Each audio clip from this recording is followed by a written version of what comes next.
Varicose veins కి సరైన చికిత్స కోసం సంప్రదించండి ఎవిస్ హాస్పిటల్. నమస్తే రమగారు. నమస్తే జయ. రమగారు, కాశీ మజిలీ కథలు. అదృష్ట దీపుడు కథ చెప్తా. పాము పడగ కింద బుడ్డోడు దొరికాడు. ఆ దొరికిన బుడ్డాడికి ఆ గ్రామ పెద్ద పింగళకుడు అదృష్ట దీపుడు అని పేరు పెట్టి ఆ అదృష్ట దీపుడు పిల్లవాడిని ఆ దీపకుడిని పెంచుకున్నాడు అనమాట.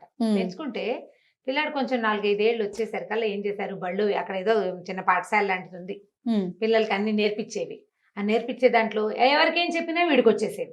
పిల్లాడు చాలా తెలివిగా ఉండేవాడు. అయితే కొంచెం కాస్త 7-8 ఏళ్ళు వచ్చేసరికి వాడికి కత్తి తిప్పటం, బాణాలు వేయటము, ఆ ఊళ్ళల్లో అంటే అడవుల్లోకి దగ్గరలో ఉండే వాళ్ళకి అన్ని చిన్న చిన్న విద్యలు రావాలి, వాళ్ళు అడవుల్లోకి వెళ్ళి జీవితాన్ని సంపాదించుకోవాలి కదా.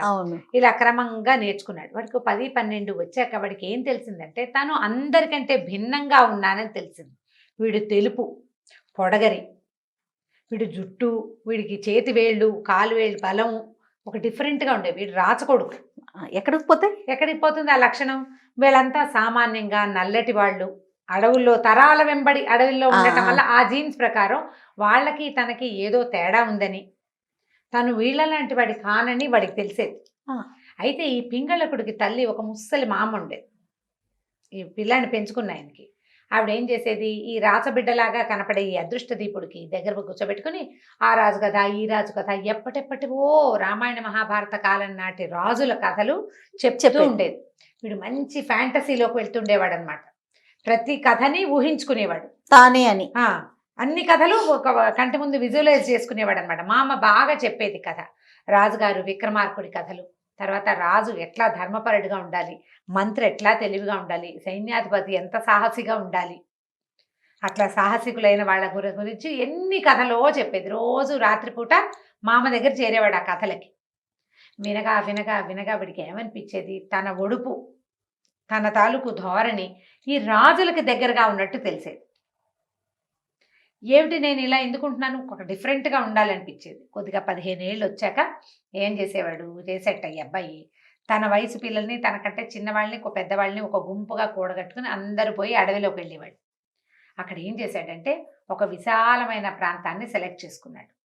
వెదురుతోటి మంచెల్లాగా కట్టి ఒక పెద్ద సింహాసనం రాజుకి, మంత్రికి 2 చిన్న కుర్చీలు, సైన్యాధిపతికి ఒక 3 చిన్న కుర్చీలు, మిగిలిన పదవులకి చిన్న చిన్న కుర్చీలు చొప్పున వెదురుతోటి తలా ఒక మంచలాగా కట్టించాడు. ఇలా ఆడుకుందాం మనం, నేను రాజు, ఇదిగో వీళ్ళిద్దరు మంత్రులు, వీడు ఈ సైన్యాధిపతి, ఈ తర్వాత వీడు దండనాయకుడు, ఇంకొకడేమో న్యాయమూర్తి, అక్కడి నుంచి సైనికులు, ఎవరైనా తప్పులు చేయటం వాళ్ళని శిక్షించటం, ఎలాగ రాజాస్థానాలలో ఎలా జరుగుతుందో అదే రకంగా ఇక్కడ జరిపేవాడు. తన సొంత సామ్రాజ్యాన్ని ఏర్పరచుకున్నాడు తన చుట్టూతా ఉన్న పిల్లలతోటి. అది ఆటగాను ఉండేది, పిల్లలు తమలో ఉన్న ఆ ప్రతిభని బయటికి తెచ్చేందుకు ఉండేది. ఇప్పుడు మంత్రి వాడు ఆలోచించాలి, తనతో ఉన్న మంత్రులిద్దరికి ఆలోచించడం నేర్పించాడు. నువ్వు ప్లాన్ చేయి, నువ్వు ఆలోచించి చెప్పాలి. సైన్యాధిపతి ఏదో ప్రాబ్లం వచ్చింది, అడవిలో ఏదో సమస్య వచ్చింది, ఓ సింహాన్ని కొట్టాలి, సైన్యాధిపతి 10 మందిని వేసుకుని పరిగెత్తాలి. అట్లా ప్రాక్టీస్ చేయించాడు. ఊళ్ళో జనాలకు పెద్దగా ఏం తెలియదు, పిల్లాడు యాక్టివ్గా ఉంటాడు, బుద్ధిమంతుడు, పైగా పెద్ద కొడుకు, పెద్దవాడు ఆ గ్రామ పెద్దే కదా పిల్లాడిని పెంచుకుంది, వాడి రేపొద్దున గ్రామ పెద్ద అవుతాడు. అందుకని ఊరుకునేవాళ్ళు. పైగా ఈ డిఫరెంట్గా కనపడే లక్షణము, దానితో ఈ పాము పడగబట్టింది కదా, ఆ పడగబట్టడం వల్ల వాడు పరమాదృష్ట జాతకుడని వాళ్ళు నమ్మేవాళ్ళు. పైగా ఈ పిల్లాడు వచ్చాక వాళ్ళు మామూలుగా ఏదో వ్యవసాయం చేసుకునే వాళ్ళు, పోడు భూములు అవి బాగా ఇబ్బడి బుబ్బడిగా పంట పడింది వాళ్ళకి, పశువులు పెరిగినాయి, మేకలు పెరిగినాయి, కలిసి వచ్చింది. ఈ పిల్లాడి వల్లే అదంతా కలిసి వచ్చిందని నమ్మి వాడు ఏదంటే తానా తందానా అనేవాడు. వాడి మాట వినాలని మిగిలిన పిల్లలందరికీ చెప్పేవాడు. అదృష్ట దీపుడు ఏది చెప్తే అదే కరెక్ట్, అంతే. ఇక అట్లా ఒక సామ్రాజ్యం లాగా ఏర్పరచుకున్నాడు. అమరావతి నగరం అని పెట్టుకున్నాడు తన ప్రాంతానికి. అమరావతి చక్రవర్తి అని తను రాజు అనమాట. అయితే ఏమైందట, ఆ రోజుల్లో ఈ వీళ్ళున్న అడవికి సింధు దేశపు రాజు ఒక ఆయన వేటాడడానికి వచ్చాడు. సింధు దేశ ప్రభు వస్తే సరే 2 రోజులు ఉండిపోయేట ఆయన ఆ అడవి సౌందర్యానికి.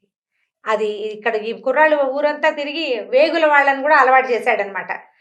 అడవి మొదట్లో ఏమవుతుంది, అడవిలో కొత్త వాళ్ళు ఎవరు వచ్చారు, అడవిలో ఏనుగులు ఏ ప్రాంతంలో సంచరిస్తున్నాయి, అవన్నీ వీళ్ళకి సైగల భాష, కొమ్ము ఊరాలు ఊది ఆ సౌండ్స్ని బట్టి సైన్స్ అవన్నీ నేర్చుకున్నారనమాట. ఈ ఇద్దరు ముగ్గురు చారులు ఏం చెప్పారంటే సింధు దేశపు రాజు 2 రోజులు ఇక్కడే ఉంటాట, వాళ్ళంతా ఒక పక్కన పటకుటీరాలు వేసుకుని ఉన్నారని, చాలా మందితోటి వచ్చాడని తెలుసుకున్నాడు.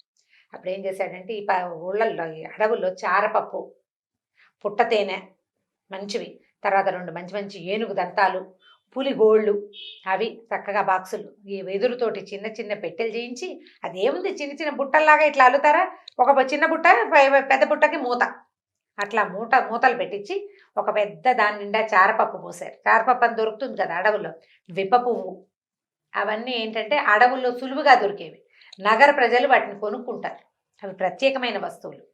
పుట్ట తేనె, ఆ తేనె కూడా మన ఊళ్ళలో ఎక్కడ దొరుకుతుంది, అడవుల్లో దొరికే తేనె వేరు, ఊళ్ళో దొరికేది వేరు. ఇట్లా 5-6 బుట్టలు తయారు చేయించాడు. బుట్టలు ఇవి, తర్వాత ఏనుగు దంతాలు, పులిగోళ్ళు, ఇవన్నీ ప్యాక్ చేయించి ఒక 4 సైనికుల్ని వీళ్ళలో వాళ్ళని మరి వెళ్ళి ఇచ్చేసి రండి అని ఉత్తరం రాశాడు. ఉత్తరం ఏం రాశాడంటే, సింధు దేశపు మహారాజు గారికి అమరావతి చక్రవర్తి అదృష్టదీపుడు రాయినది, మీరు వచ్చి మా అడవిలోకి వచ్చి ఉన్నారు, మీ గౌరవార్థం మేము పంపించే కానుకలు తీసుకోండి, మీ స్నేహాన్ని అభిలషిస్తున్నాను అని ఉత్తరం రాసి పంపించాడు. ఆ రాత, ఆ పొందిక, ఆ వెదురు బుట్టలు, వాటిలో వచ్చిన అమూల్యమైన అడవి వస్తువులు చూసి రాజుగారు బ్రహ్మానందపడ్డాడు. అయ్యే బాబోయ్, అమరావతి సామ్రాజ్యం అనేది ఒక సామ్రాజ్యం ఉంది, దానికి ఒక చక్రవర్తి ఉన్నాడు, ఇట్లా 5-6 మనుషుల్ని ఇచ్చి ఇన్ని వస్తువులు పంపించాడంటే వాడి దగ్గర ఎంతమంది ఉన్నారు, ఇంప్రెస్ అయిపోయాడు. అక్కడ ఎవరు లేరు కానీ ఇంప్రెస్ అయిపోయాడు. ఆయన చాలా ఇంప్రెస్ అయ్యి చాలా సంతోషించాడు. ఆయన కూడా ఉత్తరం రాశాడు. సింధు దేశపు రాజుగారు రాస్తోంది, అమరావతి చక్రవర్తికి తప్పకుండా మీ స్నేహాన్ని నేను అభిలషిస్తున్నాను, మనం ఎప్పటికీ మిత్రులుగానే ఉందాం అని చెప్పాడు. ఆయన కూడా ఉత్తరం రాశాడు. ఉత్తరం రాశాడు, ఇంప్రెస్ అయిపోయాడు. ఏం చేశాడు, బాగా ఆలోచించి మనం అడవిలో ఉన్నాము, ఊళ్ళో ఉండుంటే ఇంకా బాగా కానుకలు పంపించేవాళ్ళం అని ఆలోచించుకుని ఓ ఏనుగు, 2 ఒంటెలు, ఓ 4 గుర్రాలు, చక్కగా ఇంత పచ్చలతో మణులతో చేసిన ఇంత పథకం ఇట్లా మెడలో వేసుకునేందుకు పెద్దదనమాట, అది, తర్వాత కొన్ని పట్టుబట్టలు ఇచ్చి పంపించాడు. రాజుగారు అప్పుడు గిఫ్ట్ ఇచ్చారు, రిటర్న్ గిఫ్ట్ ఇవ్వద్దు, అంతే. రాజుగారు ఇవన్నీ పంపించి ఈ కానుకలు స్వీకరించండి, అడవిలో ఉండటం వల్ల మీకు మీ స్థాయికి తగిన కానుకలు నేను సమర్పించలేకపోతున్నాను అని చెప్పి కానుకలు ఇచ్చి పంపించాడు. వచ్చిన వాళ్ళకే ఇచ్చాడు. అవన్నీ పట్టుకుని వెళ్ళారు వాళ్ళు. ఇదేంటో వీడు భలే ఇచ్చాడు, ఆహా అని ఆశ్చర్యపోయారు. తర్వాత ఈయనేమనుకున్నాడు అదృష్టదీపుడు, ఓహో ఈ కాగితం, ఈ ఉత్తరం, ఈ భాష, ఈ కానుకలు బాగా పనిచేస్తాయి, చాలా బాగుంది అని చెప్పి ఆలోచించుకుని ఏమన్నాడు, అరే అబ్బాయిలు, ఇక్కడి నుంచి మన దగ్గర ఇప్పుడు గుర్రాలు కూడా ఉన్నాయి, ఒక 4 గుర్రాలు వేసుకుని ఈ మిగిలిన దాన్ని నడిపించుకుంటూ మళ్ళీ అడవిలో ఉండే 4 వస్తువులు పట్టుకుని విదర్భ రాజ్యానికి వెళ్ళండి, విదర్భరాజు గారితో స్నేహం చేద్దాం మనం అని చెప్పి వీళ్ళని అక్కడికి పంపించాడు. తనకు వచ్చిన గిఫ్ట్స్ని అటు పంపించాడు. అక్కడికి పంపిస్తే ఉత్తరం రాశాడు, మీ స్నేహాన్ని అభిలషిస్తాను, అమరావతి నగర చక్రవర్తి అదృష్టదీపుడు, లేని రాజ్యాన్ని సృష్టించాడు. అక్కడికి వెళ్ళేసరికల్లా విదర్భరాజు చాలా ఆశ్చర్యపోయాడు. ఏనుగు దంతాలా, వాళ్ళకి అసలు ఏనుగు మొహమే తెలీదు. ఓ ఏనుగు గిఫ్ట్ వచ్చింది, గిఫ్ట్ వచ్చిన ఏనుగు, ఎక్స్ట్రాగా వచ్చిన దంతాలు, చూసి అసలు ఆనందంతో పొంగిపోయాడు అనమాట. ఆయనకి వయసు ఎంత ఉంటుందంటే ఇంకా చిరుతప్రాయమేనండి, 20 సంవత్సరాలు కూడా ఉండవన్నారు. ఏ బాబోయ్, ఇంత చిన్న వయసులో ఇలాంటి అద్భుతమైన ఇవే, అసలు ఎవరికైనా కానుకలు పంపి నీ స్నేహాన్ని నేను అభిలషిస్తున్నానని చెప్పడం ఎంత గొప్ప క్రియ. ఆయన చాలా ఆనందించి బోలెడన్ని కానుకలు, ధనకనక వస్తు వాహనాలను అన్ని కానుకగా పెట్టాడు. ఆయన పెట్టంగానే అవన్నీ మోసుకొచ్చారు వీళ్ళింటికి. పదండి మళ్ళీ నేపాల్ రాజ్యానికి, కానీ ఈ ఇచ్చిన గిఫ్ట్లన్నీ నేపాల్ రాజ్యానికి పంపించాడు. ఏం చెప్పాడంటే, మీరు నేపాల్ రాజ్యానికి వెళ్ళాక ఆ రాజుగారు గిఫ్ట్లు ఇస్తాడు గ్యారంటీగా, అందులో కొంత ధనాన్ని ఆ ఊళ్ళోనే వెచ్చించండి, 4 సత్రాలు కట్టించడానికి ఏర్పాటు చేసి రండి. ఇట్లా ఒక రాజ్యం నుంచి ఒక రాజ్యానికి గిఫ్ట్లు మార్చుకుంటూ నేపాల్లో మాత్రం సత్రాలు కట్టాడు. నేపాల్ దగ్గర నుంచి స్టార్ట్ చేశాడు సత్రాలు కట్టించడం. ప్రతి ఊళ్ళోనూ సత్రాలు కట్టించాడు. ప్రతి చోట బోలెడంత డబ్బును అక్కడ డిపాజిట్ చేసి పెట్టాడు. దాని నుంచి వచ్చే వడ్డీతోటే అది అన్నదాన సత్రం నడుస్తుంటుంది. అదృష్టదీపుడి పేరుతోటి అన్నదాన సత్రం నడుస్తుంది, నిరతాన్నదాన సత్రాలు. సత్రం మేనేజ్మెంట్కి ఇబ్బంది ఉంది, డబ్బంతా అక్కడే ఉంటుంది, వడ్డీతోటే నడుస్తాయి. అట్లా ప్రతి ఊళ్ళోనూ అతని పేరుతోటి బోలెడన్ని సత్రాలు వెలిసినాయి. మార్గ మధ్యాల్లో ఈ ఊరి నుంచి ఆ ఊరికి వెళ్ళి మధ్యలో అడవి ఉంటే అదృష్టదీపుడి పేరుతోటి ఒక సత్రం ఉంటుంది. ఆ దారిలో రూపాయి సొంత డబ్బు లేకుండా ఏ ప్రయత్నం అంటే అన్ని ప్రయత్నాలు ఏంటి, మెల్లిగా సైన్యాన్ని ప్రజల్ని పెంచుకున్నాడు. తనతో పాటు ఈ ఊళ్ళో ఉన్న పిల్లలు, వాళ్ళు కుర్రాళ్ళు పెరిగారా, ఈ మొత్తం కుర్రాళ్ళు ఊళ్ళో పిల్లలు ఇక రెండో పని చేయరు, వాళ్ళందరూ ఇతనితోటే పనిచేస్తారు. ఈ వెళ్ళిన వాడు ఏం చేస్తాడు, ఆ ఊళ్ళో మంచి వాళ్ళని మెరికల్ వాడిని సెలెక్ట్ చేయటము, ఓ సత్రం కట్టించడము, అప్పటిదాకా అక్కడ ఉండటము, ఆ తర్వాత అక్కడ ఉన్న వాళ్ళకి అది అప్పచెప్పి ఇది అదృష్ట దీపుడు పేరుతో ఇది నడిపించండి, ఇదిగో జీతం, కావాలంటే డబ్బులు వాడుకోండి, అన్యాయంగా చెయ్యొద్దు, కావాలంటే డబ్బులు వాడుకోండి, ఈ డబ్బు మీ సొంతం అనుకోండి, దీని వడ్డీ వాడుకోండి, మీరు సత్రం నడిపించండి. తేడా వస్తే అదృష్ట దీపుడు ఊరుకోడు, ఎందుకంటే వీడికి నేపాల్ రాజు ఫ్రెండు, విదర్భ రాజు ఫ్రెండు, సింధు దేశపు రాజు ఫ్రెండు, ఉజ్జయిని అందరూ ఫ్రెండ్స్. తేడా వస్తే సైనికులే వస్తారు, ఆ రాజ్యపు సైనికులే. అట్లా లైన్ చేసి చక్కగా పెట్టాడనమాట. ఇక క్రమంగా మోగిపోతోంది అదృష్ట దీపుడు పేరు. వీళ్ళంతా ఒకసారి కాశీ రాజ్యానికి వచ్చారు, ఈ రాజులంతా విశ్వేశ్వరుడి సేవ కోసం, ఏవో మహాశివరాత్రి సందర్భంగా. అదృష్ట దీప మహారాజు నాకు స్నేహితుడు అంటే చక్రవర్తి నాకు స్నేహితుడు అని చెప్పుకున్నారంతా. నాకంటే నాకు, నేనంటే నేను. అయితే ఎవరైనా అతన్ని చూసారా అంటే ఎవ్వరూ చూడలేదు, ఎవ్వరూ అతన్ని చూడలే. అక్కడి నుంచి సత్రాలకు కబురు చేశారు.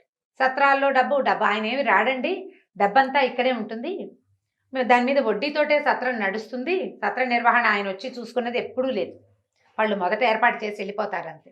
ఎంత వితరణ, ఆశ్చర్యపోయారు. ఎలాగైనా సరే అసలు అతను ఎట్లా ఉంటాడో, ఎక్కడుంటాడో, ఈ అమరావతి సామ్రాజ్యం అనేది ఎక్కడుందో తెలుసుకోవాలి. మరి ప్రయత్నం చేయాలి కదా. జనాలు, రాజులంతా చాలా ఉత్సాహపడుతున్నారు ఎలాగైనా అతన్ని కలవాలి అని.